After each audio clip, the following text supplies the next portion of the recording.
Fire prevention measures. Hi everyone, I am Marilla Longcob. Today, I will discuss to you the continuation of what Jamas Fernandez reported a while ago, which is fire prevention measures. But today, I will discuss to you the tips and how to prevent fire. Come on, let's watch and learn. What is fire prevention? Fire prevention, it is to educate the public to take precautions to prevent potentially fires and be educated in surviving them. Fire prevention goals: life safety, property protection, and protection of operation.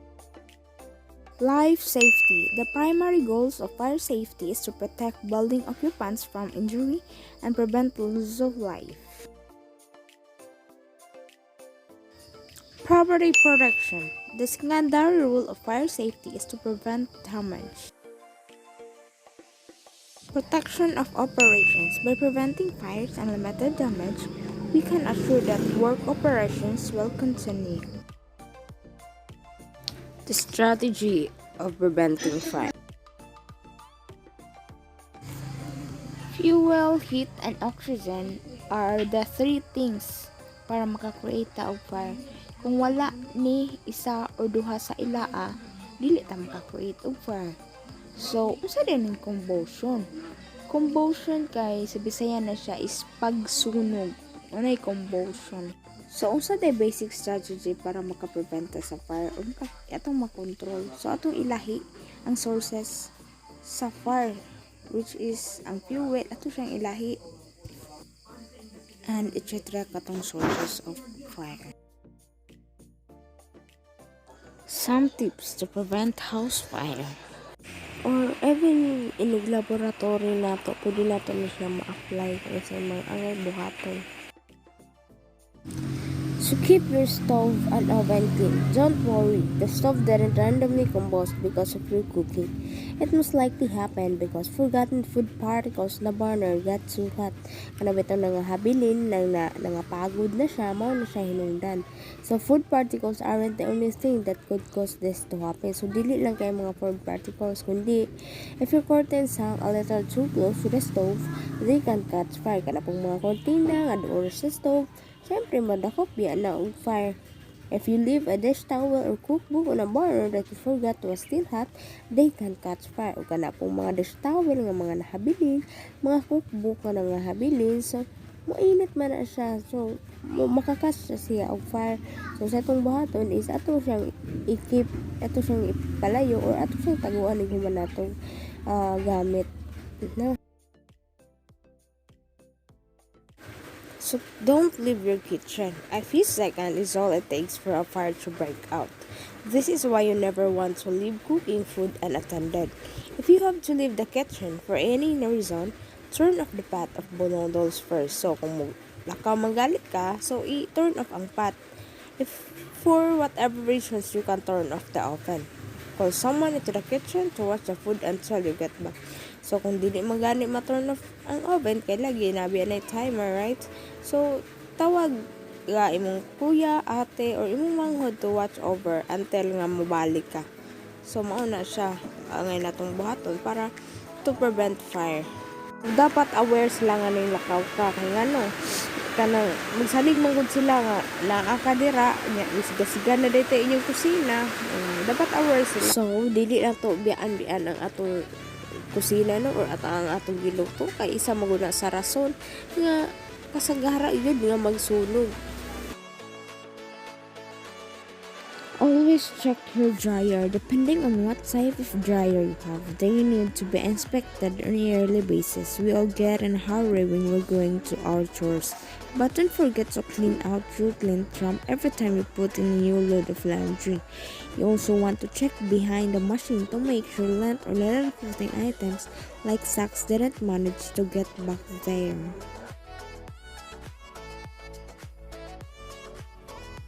Maintain all cords. Before you plug something in, make sure that the cord hasn't been frayed or chewed.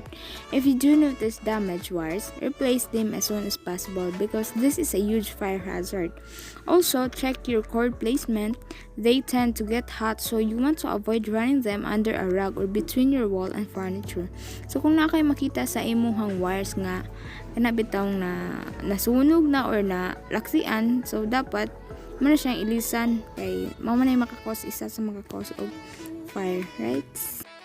Properly store flammable products. Household cleaners and common cosmetic items, spray and shaving cream can be hazardous. If they are exposed to a large heat source, they can combust. You want to get them away from space heaters and store them safely in a cool area. Keep fire extinguishers around. Fire extinguishers are your best defense weapon when a fire breaks out. You want to make sure you have one in every room that is a potential threat, such as the kitchen. Every family member should know how to use an extinguisher, so if a fire does happen, it can be put out as fast as possible. Fire extinguishers are designed to tackle specific types of fire. There are 6 different classes of fire and several different types of fire extinguishers. Classes of fire. So there are 6 classifications of fire: Class A, B, C, D, E, and F. So Class A fires involving solid materials such as wood, paper, or textiles. So Class B fires involving flammable liquids such as petrol, diesel, or oils. So Class C fires involving gases. Class D fires involving metals. So Class E fires involving live electrical apparatus. So Class F fires involving cooking oils such as in deep fat fires. Several types of fire extinguishers. Water extinguisher. Water extinguishers are one of the most cost-effective ways to fight Class A fires. Those fueled by solid materials such as paper, wood, and textile. Water extinguisher has a red label. Another type of fire extinguisher is foam fire extinguisher. So foam fire extinguisher can be used in Class A and B fires. They are most suited to extinguishing liquid fires such as petrol or diesel. Foam extinguisher has a cream label. So another type is powder extinguisher. Powder extinguisher are a good multi-purpose fire extinguishers because they can be used in Class A, B, and C fires. They can also be used in fires involving electrical equipment. However, they do not cool the fire so it can reignite. Powder extinguisher can also create a loss of visibility and may create breathing problems. They are not generally recommended for use inside buildings unless there is absolutely no alternative. So powder extinguisher have a blue label. Another type of fire extinguisher is carbon dioxide extinguisher. So carbon dioxide extinguisher are ideal for places with a lot of electrical equipment such as offices or server rooms because they are safe to use in fires involving electrical apparatus. Carbon dioxide extinguishers do not leave any residue. Unlike a foam extinguisher, they can also be used in Class B fires, those involving flammable liquids such as paraffin or petrol. CO2 extinguisher work by smoothing the fire and cutting off the supply of air. So carbon dioxide extinguisher have a black label. Another type of fire extinguisher is wet chemical extinguisher. So wet chemical extinguisher are suitable for use in Class A fires involving cooking oils and fats such as lard, olive oil, sunflower oil, maize oil, and butter. They are extremely effective when used correctly. So the wet chemical rapidly knocks the flames out, cools the burning oil, and chemically reacts to form a soap-like solution, sealing the surface and preventing reignition. Although they are primarily designed for use in Class A fires, cooking oils, and deep fat fryers, they can also be used in Class A fires, wood, paper, and fabrics, and Class B fires such as flammable liquids. So wet chemical extinguishers have a yellow label. Lastly is fire blanket. So fire blankets are primarily for use in hot oil fires such as frying pans or small deep fat fryers.